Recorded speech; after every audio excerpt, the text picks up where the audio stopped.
Oiga, tome nota, ¿usted quiere saber a qué suena la Ciudad de México? Bueno, pues desde hoy hasta el próximo 30 de noviembre, la Fonoteca Nacional llevará a cabo el segundo encuentro internacional de especialistas en audio en sus instalaciones. Para explicarnos de qué se trata este evento, hoy nos acompaña Luis García, él es restaurador digital de audio. Luis, bienvenido, muchísimas gracias por estar aquí en 21 Noticias. Platícanos en qué consiste este encuentro y para quién está dirigido. El segundo encuentro internacional de especialistas en audio es un espacio de diálogo, reflexión e intercambio de conocimiento gratuito en torno a las diferentes disciplinas que se desprenden del sonido. Está dirigido principalmente a la comunidad de audio, pero también al público en general. Vamos a contar con diferentes participaciones, desde científicos, gente del entorno académico, hasta también figuras importantes como Gustavo Farias, que fue productor de Juan Gabriel, Chilitos Valenzuela, que también es mexicano, ha trabajado en Star Trek y en la industria del cine en Estados Unidos. Es decir, es una excelente oportunidad de capacitación y además es un evento gratuito, pero me decías tiene cupo limitado. Exactamente. Oye, platícanos un poco más, como parte de estas actividades académicas y culturales que realiza la Fonoteca, se realiza este encuentro.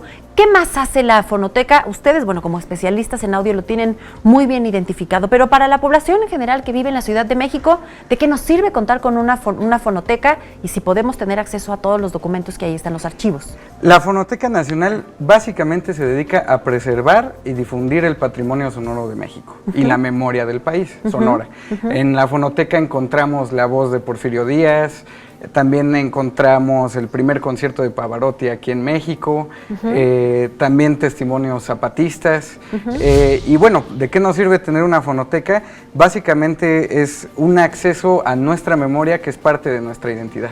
Claro, finalmente nos da identidad al paso de la historia, pero ¿para quién están disponibles estos archivos? ¿Solamente para personas que trabajan en el área especializada del audio digital o es para todos? No, la Fonoteca es una institución pública, entonces cualquiera puede ir y consultar en la Audioteca Octavio Paz, puede consultar cualquier archivo que forma parte de nuestro acervo y también se puede reutilizar con los procesos adecuados, ¿no? Para solicitar el uso de ese archivo.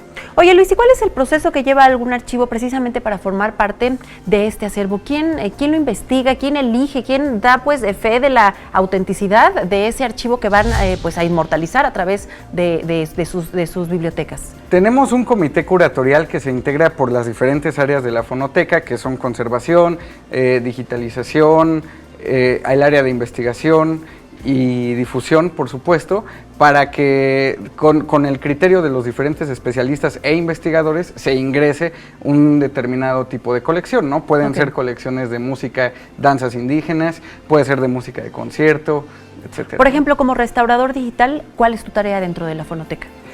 La restauración es el puente entre la difusión y la preservación, porque un audio no está preservado hasta que se reinserta en la memoria colectiva. Sin embargo, hay audios que ya perdieron su comprensibilidad, ¿no? Entonces, ¿por la calidad del audio? ¿O? Por la calidad, por la época y por la instancia tecnológica en la que fueron hechos también, ¿no? El scratch, el ruido, el hiss de las cintas, que de pronto ya pueden interferir con la apreciación del contenido. Sin embargo, la herramienta principal de la restauración es la investigación. No tanto es los métodos de limpieza, sino qué vas a investigar y qué vas a utilizar antes de siquiera intervenirlo desde su estado físico-químico. Y que además, bueno, no sé qué porcentaje, si lo sean todos los archivos, ya están de manera digital, eso pues da una tarea extra, ¿no? Sí, bueno, también cuando un archivo ya es digital también requiere de diferentes procesos. Por supuesto que lo más complicado es primero el flujo de digitalización de un archivo analógico que tiene daños, ¿no? Claro. Pero eventualmente termina en un archivo digital que pasa a restauración. Bueno, pues rápidamente para despedirnos, Luis, nuevamente invítanos a este segundo encuentro, donde podemos consultar de las próximas actividades que tendrá la Fonoteca, por si nos perdemos bueno, pues estemos muy pendientes de la cartelera que nos ofrecen. No se pierdan este. No nos lo perdemos. A partir de hoy y hasta el 30 de noviembre, las instalaciones de la Fonoteca, ¿cómo nos registramos? En el sitio web www.fonotecanacional.gov.mx/encuentro.